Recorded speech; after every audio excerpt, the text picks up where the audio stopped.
I got to tell you, Coop, every time the Mavericks play the Grizzlies, a little part of me dies because they could have had Desmond Bane. Twice. He was there twice, and he haunts you again. We told you yesterday you needed to beat the Grizzlies without Ja. Instead, you split with them 2-2. Welcome Mavericks today. Harrison Graham, Jeffrey Cooperstein. Once again, Coop, Bane popping off against the Mavericks. The 31st pick in the 2020 draft, the Mavericks had 2 selections and did not take Bane with either of them. Disgusting behavior. Bane with 29 points last night, despite being just 2 of 9 from 3. He haunts the Mavs every single time they played him. And after the game, he was kind of asked about the Mavericks because it's pretty well known that he thought he was going to be a Mav and the Mavs had interest in him.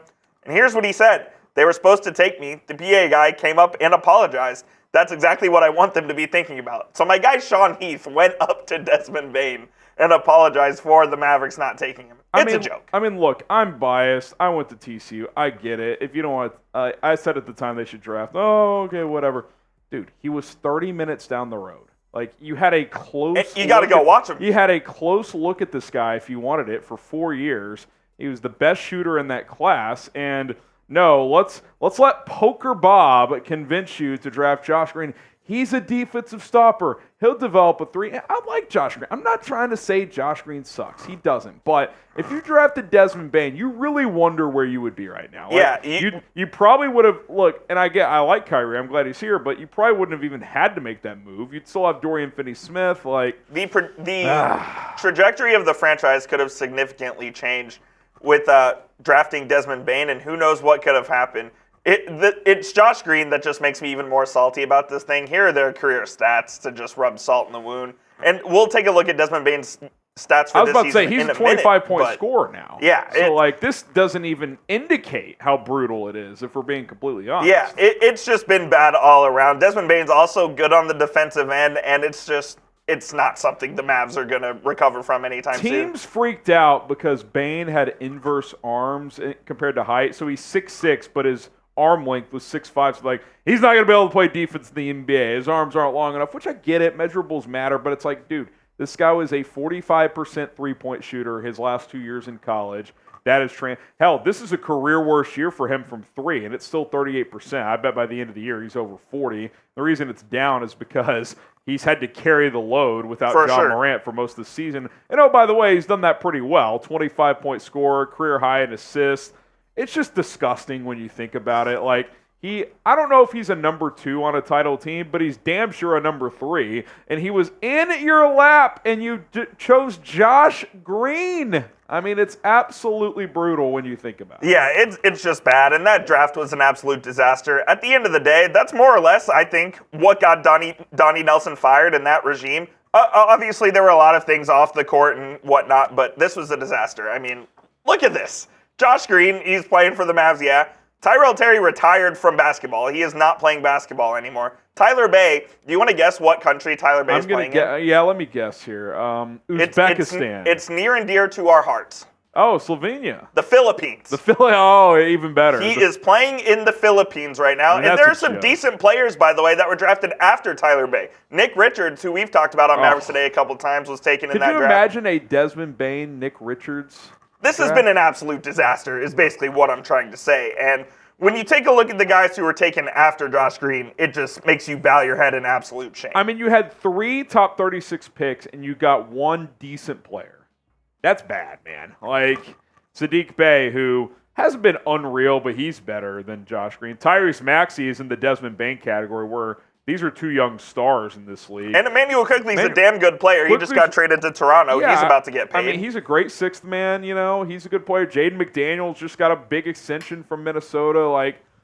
Come on, man. That was a draft that had good depth in it, and you had, 8 players you could have taken, and you took the worst one. I mean, it's brutal. So we wanted to ask you guys this question after talking about it in the office. Which non-Maverick would you have wanted them to draft? If you wanted Desmond Bane type 1, Tyrese Maxey 2, Emmanuel Quickley type 3, Saddiq Bey type 4, I think it's Desmond Bane for sure at this point. 1 or 2, I don't really care who. I mean, I love Maxey too. Garland kid, again, he's from, I know he went to Kentucky, but how are you missing on these guys? You should have had background on this guy. He played South Garland High School, I believe.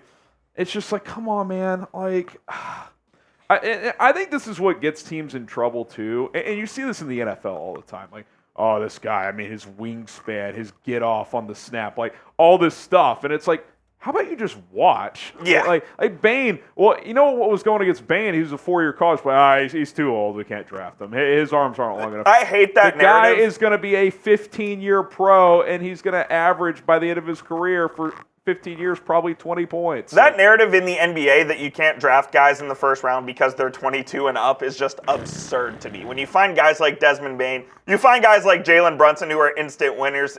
And that's the beauty of a 3 and 4 year starter. They're ready to go. They don't need to develop. So it ends up being the same most of the time because, like, yeah, sure, you get the 19-year-old. It takes them 2 years. Yeah. Unless you're Luka Doncic. It's brutal. A lot more to get to here on Mavericks today, including this. We'll talk about that later, but first we need to tell you about today's sponsor. Yeah, speaking of juice, really delicious meals from Factor Meals, America's #1 ready-to-eat meal kit. The new year is here, and we're all busy in 2024. And if you don't have time to, spend, an hour at the grocery store, a couple of hours preparing dinner, shopping, and then the cleanup afterwards, get going with Factor Meals because these meals are chef-prepared and ready to go, delivered straight to your doorstep. And guess what? It only takes you 2 minutes to prepare them on your end. You either throw them in the microwave or if you're going with the salad topper or something like that, they're ready to go right away. So go to factormeals.com, use code NBAChat50. That's going to get you 50% off right now. Tons of delicious options. Really all the chicken ones I've had have been fantastic. I really love the loaded bacon shredded chicken. That one's really, really good. But they have calorie conscious options. They have protein plus options if you're looking to add protein to your diet. Breakfast, lunch, dinner, snacks, protein shakes as well. Code NBAChat50 at factormeals.com. Going to get you 50% off. Check the link in the comments and in the description. Prepared and cooked to perfection. You don't have to take care of that part. It's already handled for you. Heat, eat, and enjoy with Factored Meals. All right, let's talk about Richaun Holmes. Ridiculous. Is this Christian Wood 2.0? That's exactly, you literally read my mind. I literally had an L3 coming up that says just another Christian Wood. At least Christian Wood can play. Yeah. Richaun Holmes can't play at all. This is an absolute joke, honestly. I'm scrolling Twitter after the Mavs get blown out by Memphis, and what do I see? Oh, it's Richaun Holmes' family going off on the Mavericks like Richaun Holmes should play. Richard Holmes, I'm not sure of the relation to Richaun, but here's a couple of tweets from him. What are we doing here? Do we think Richaun Holmes is the answer to the Mavericks' problems? I also saw Richaun Holmes himself, Coop, like the tweet he did. Saying, this is why Jason Kidd can't figure it out. He unliked it, but yes. This is just classic ridiculousness from the Holmes family. And then you have, I'm going to butcher this name, Ladisha, I believe. Richaun Holmes' family not happy with his playing time. What has Richaun Holmes done to earn playing time? And let me just say this, too. If the Mavericks traded for Richaun Holmes after his string of really good seasons and this was happening, I could understand this. But think about this, Coop, and like you guys watching.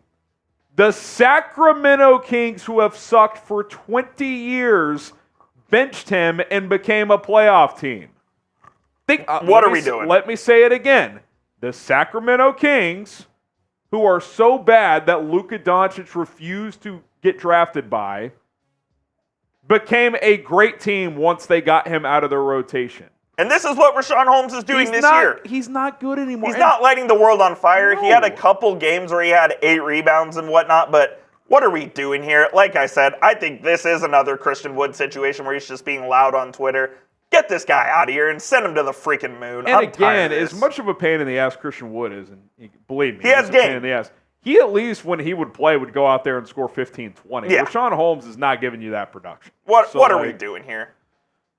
It's just this team is so when they play well, Coop, you watch the Minnesota game, you're like, this team could beat anybody. When they play well, I think you said it perfectly. When they play well, I think their ceiling is the Western Conference Finals. Yeah, they're a top 3-4 team in the West when they're playing well. When they play like last night where they just go through the motions, this and that. They also could lose in the play-in. Yeah, they're a play-in team. It's ugly, man. They gotta upgrade at least one of 2 backup center / the 4 position. Stay tuned because if they do upgrade at the 4 or the center position, we will have you covered. Trying to get to 26,000 subs before the trade deadline. Let's go. It is January 10th, trade deadline February 8th. So help us out. Get us to 26,000 subs. Subscribe to the channel today. Yeah, help us out. We appreciate it here on Mavericks Today. And It just sucks last night because we told you all yesterday, like the schedule, you're hot, you've won a few games here. You get the Grizzlies without Ja again, and you get blown out. Just not great. And quite frankly, Coop, there's a guy that is not helping much at all right now, and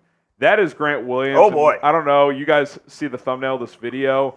I don't know who came up with the meme, and the best part about it is like. It's like not even a political thing. It's just an old guy. It's just an old guy. Down. It just happens to be the president of the United States. It might be Jover for Grant Williams. I mean, he has been bad. It is so bad. I mean, let's just take a look at what he did last night. 0 points, 1 rebound, minus 20 in 7 minutes He almost of play. pulled a, what's his name? Tony Snell. Tony Snell. Yes. He grabbed 1 rebound. Congrats, Grant Williams.